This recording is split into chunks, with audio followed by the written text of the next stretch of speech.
معروف anchor person اور تجزیہ کار سہیل وڑائچ نے کہا ہے کہ اگر ہم نے پاکستان کو بچانا ہے تو اس کا ایک ہی طریقہ ہے کہ فوج کا سیاسی کردار ختم کیا جائے اور اسے سیکورٹی اسٹیٹ سے فلاحی ریاست بنا دیا جائے۔ روزنامہ جنگ کے لیے اپنے تازہ سیاسی تجزیے میں سہیل وڑائچ کہتے ہیں کہ اب تو عمر بیتی جا رہی ہے۔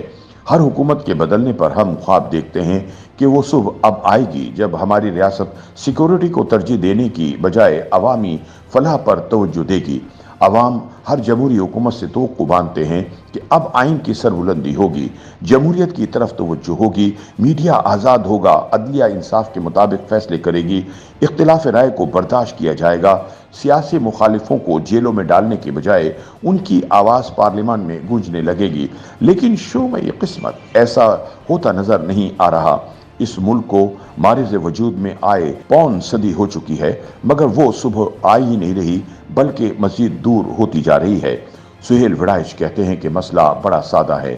بانی پاکستان قائد اعظم محمد علی جناح نے پہلے دن سے ہی ملک میں پارلیمانی جمہوریت کا نظام رائج کیا۔ انہوں نے سارے اختیارات وزیر اعظم کو دیے۔ 1973 میں تمام مذہبی اور سیاسی جماعتوں نے مل کر جو متفقہ آئین بنایا وہ بھی پارلیمانی اور جمہوری ہے۔ ملک کی تاریخ میں اگر دو سب سے متفق ترین چیزیں ہیں تو ان میں ایک جناح کی ذات ہے اور دوسرا آئین پاکستان۔ لہٰذا اگر اس ملک نے ترقی کرنی ہے اور اپنی شام اور اندھیری رات کو صبح میں تبدیل کرنا ہے تو انہیں دو متفقات کی روشنی میں آگے بڑھنا ہوگا۔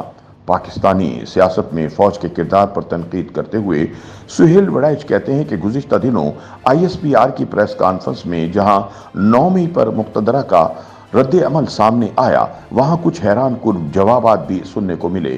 پاکستان کی تاریخ میں ایسا پہلی بار ہوا کہ ایک فوجی ترجمان نے ماضی میں فوج کے اپنائے گئے سیاسی کردار پر اعتراضات اٹھائے ہیں۔ ماضی کے دھرنوں میں ماضی کی فوج کے کردار پر انگلی اٹھائی گئی ہے۔ اس طرح چیف جسٹس قاضی فائز عیسیٰ نے جنرل فیض حمید کے فیض آباد دھرنے میں کردار کا کئی بار ذکر کیا ہے۔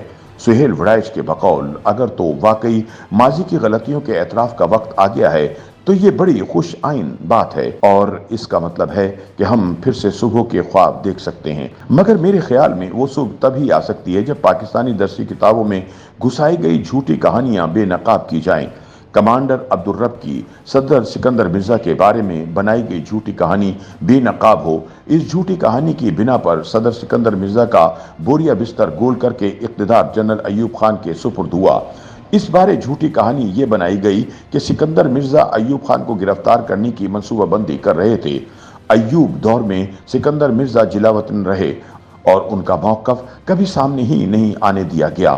اس طرح وہ صبح تبھی آئے گی جب یہ پتہ چلایا جائے گا کہ ایوب خان نے مستعفی ہوتے وقت اپنی ہی تشکیل کردہ آئین کے مطابق اقتدار سپیکر کے حوالے کرنے کے بجائے جنرل یحییٰ خان کے سپرد کیوں کیا تھا۔ سہیل وڑائچ کہتے ہیں کہ ہمیں جس صبح کا انتظار ہے وہ تب طلوع ہوگی جب ہماری عدالتیں مارشل لا لگانے والے جنرل ضیاء الحق کو آئین کے آرٹیکل 6 کے تحت سزا سناتی، لیکن افسوس کہ ان عدالتوں نے الٹا پاکستان کو پہلا متفقہ آئین دینے والے ذوالفقار علی بھٹو کو سزائے موت سنا ڈالی۔ اتنے برس بعد اب جب کہ سپریم کورٹ نے بھی بھٹو کی پھانسی کو غیر قانونی اور ناجائز قرار دے دیا ہے، جنرل ضیاء الحق کو یہ ظلم عظیم کرنے پر ایک علامتی سزا تک نہیں دی جا سکی۔ سہیل وڑائچ کہتے ہیں کہ آئین توڑنے اور ذوالفقار علی بھٹو کو پھانسی پر لٹکانے والے ضیاء الحق کا کوئی حق نہیں بنتا کہ وہ اسلام آباد کی فیصل مسجد میں مدفون رہیں۔ اگر اس کی ڈیڈ باڈی کو علامتی پھانسی نہیں دی جا سکتی تو کم از کم اسے وہاں سے کہیں اور منتقل کیا جائے۔ بنیادی وجہ یہ ہے کہ ضیاء الحق کے اشاروں پر بھٹو کو موت دینے والے تو غلط اور معتوب ٹھہرائے جا چکے، لیکن مرکزی ملزم کا کوئی نام بھی لینے کو تیار نہیں۔ ہم حقائق کو چھپائیں گے تو نئی صبح کی دعا بھی نہیں کر سکیں گے۔ سہیل وڑائچ کہتے ہیں کہ اگر ماضی کی اسٹیبلشمنٹ کے کارناموں پر سوال اٹھانے کی اجازت ہو تو جنرل پرویز مشرف کے غیر آئینی مارشل لا کا ساتھ دینے والے ججوں، سیاست دانوں اور صحافیوں کے بارے میں بھی کوئی عدالتی حکم آنا چاہیے۔